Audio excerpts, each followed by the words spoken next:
Hello, it's Tuesday, July the 7th, and we are looking at the Psalms. And today we come to probably the best known psalm and perhaps the best known portion of Scripture, the 23rd Psalm. The Lord is my shepherd, I shall not want. He makes me to lie down in green pastures and so on. And who doesn't know this psalm?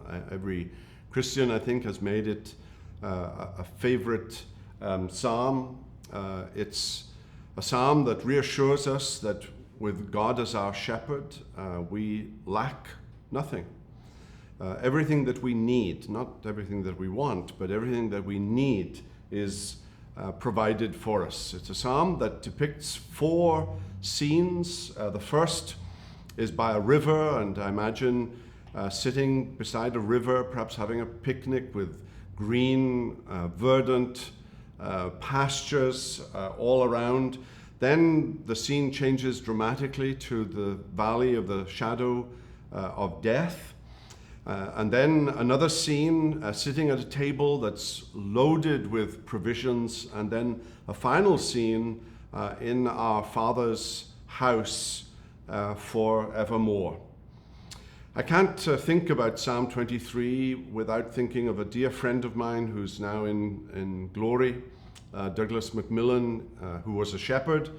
And then fairly late in life, I think he was in his 40s or even 50s, he went to seminary and became a preacher in the Free Church of Scotland. And he was one of the most endearing men I think I've ever encountered.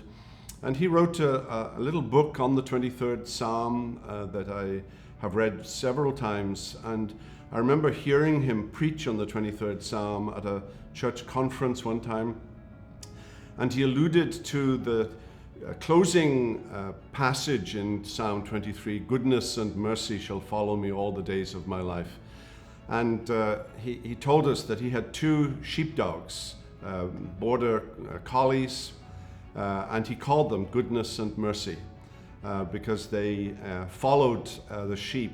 Wherever the sheep went, these two dogs went with them, and he called them Goodness and Mercy. And that's probably 50 years ago I heard that, and I just can't ever forget it. Well, the 23rd Psalm, you probably can recite it in your head from memory. The Lord bless you today. We hope you've enjoyed this video. If you have, and you want to make sure you get all of our content, not just videos, but podcasts and ministry updates, make sure you download our app.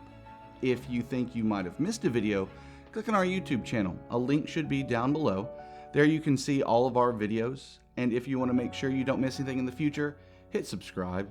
If you want to be one of the first ones to know when we release a video, hit that little bell icon.